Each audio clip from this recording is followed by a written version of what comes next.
Good evening friends, welcome to Neeru's education. ఈరోజు మనం 5 April 2024 సంబంధించిన కరెంట్ అఫైర్స్ గురించి తెలుసుకుందాం. మై సిజిహెచ్ఎస్ ఐఓఎస్ యాప్ను ఎవరు ప్రారంభించింది? కేంద్ర ఆరోగ్య మంత్రిత్వ శాఖ. వివరణ: ఆరోగ్య మరియు కుటుంబ సంక్షేమ మంత్రిత్వ శాఖ ఐఓఎస్ కోసం మై సిజిహెచ్ఎస్ యాప్ను పరిచయం చేసింది. కేంద్ర ప్రభుత్వ ఆరోగ్య పథకం సిజిహెచ్ఎస్ లబ్ధిదారులకు మెరుగైన ఆరోగ్య సంరక్షణ సౌలభ్యాన్ని మరియు డిజిటల్ అనుభవాలను అందజేస్తుంది. నెక్స్ట్, ప్యారిస్ ఒలింపిక్స్లో భారతదేశపు మొదటి మహిళా జ్యూరీ సభ్యురాలు ఎవరు? బిల్క్విస్ మీర్. జెఎండ్కేకు చెందిన బిల్క్విస్ మీర్ పారిస్ ఒలింపిక్స్లో జ్యూరీ మెంబర్గా తొలి భారతీయ మహిళగా చరిత్ర సృష్టించింది. నెక్స్ట్, ఇండియన్ ఆర్మీ సైన్యం యొక్క వైమానిక రక్షణను బలోపేతం చేయడానికి దేనిని మోహరించింది? ఆకాశ్ తీర్. వివరణ: 4 ఏప్రిల్ 2024 వైమానిక రక్షణ భద్రతను పటిష్టం చేసేందుకు ఇండియన్ ఆర్మీలోని ఎయిర్ డిఫెన్స్ కార్ప్స్లో Akash Teer command and control సిస్టమ్ని చేర్చింది. కొత్త సవాళ్లను ఎదుర్కొనేందుకు సైన్యం ఈ వాయు రక్షణ వ్యవస్థను సిద్ధం చేసింది.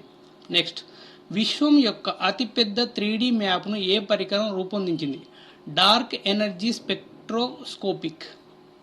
శాస్త్రవేత్తలు విశ్వం యొక్క అతిపెద్ద 3D మ్యాప్ను రూపొందించారు. ఇది ఇప్పటి వరకు అత్యంత ఖచ్చితమైన కొలతలను ఉపయోగించి బిలియన్ల సంవత్సరాలలో ఎంత వేగంగా విస్తరించిందో కొలుస్తుంది.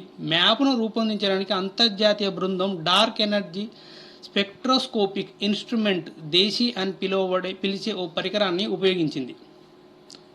నెక్స్ట్, ఏఎస్ఐ పనితీరులో సర్టిఫికేషన్ పొందిన మొదటి భారతీయ కంపెనీ వేదాంత్ యొక్క బాల్కో. ఛత్తీస్గఢ్కు చెందిన Bharat aluminium company limited BALCO Vedanta aluminium unit aluminium stewardship initiative ASI పనితీరు స్టాండర్డ్ V3 సర్టిఫికేషన్ పొందిన మొదటి భారతీయ కంపెనీగా బాల్కో అవతరించింది. కువైట్ ఎవరి ఆధ్వర్యంలో మొదటి పార్లమెంటరీ ఎన్నికలను నిర్వహించింది? కొత్త ఎమీర్ షేక్. ప్రభుత్వం పార్లమెంటు ప్రతిష్టంభన మధ్య ఆర్థిక సంస్కరణ లక్ష్యంతో Kuwait new emir Sheikh Mishal Al Ahmad Al Sabah ఆధ్వర్యంలో మొదటి ఎన్నికలను నిర్వహించింది.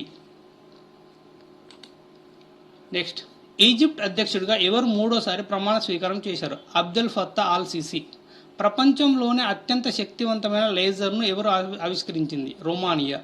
రాబోయే లోక్సభ ఎన్నికలలో యువత తమ ఓటు హక్కును వినియోగించుకునేలా ప్రోత్సహించేందుకు భారత ఎన్నికల సంఘం ఎవరిని ప్రవేశపెట్టింది? ప్రముఖ నటుడు ఆయుష్మాన్ ఖురానా. ప్రపంచ బ్యాంక్ గ్రూప్ ఆర్థిక సలహా ప్యానెల్లో అధ్యక్షుడు అజయ్ బంగా ఎవరిని నియమించారు? రాకేష్ మోహన్ను. అదానీ గ్రీన్ ఎనర్జీ 10,000 మెగావాట్ల పునరుత్పాదక సామర్థ్యంతో భారతదేశం మొదటి కంపెనీగా అవతరించింది. నెక్స్ట్, ఆస్థానాలో జరిగిన SCO మీటింగ్లో భారత ప్రతినిధి బృందానికి ఎవరు నాయకత్వం వహిస్తున్నారు? అజిత్ దోవల్. టాటా ఇంటర్నేషనల్ ఎవరిని MDగా నియమించింది? రాజీవ్ సింఘాల్.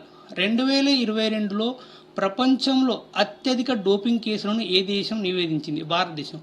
ఓకే ఫ్రెండ్స్, మా వీడియో కనుక నచ్చితే సబ్స్క్రైబ్ చేయండి. Thank you.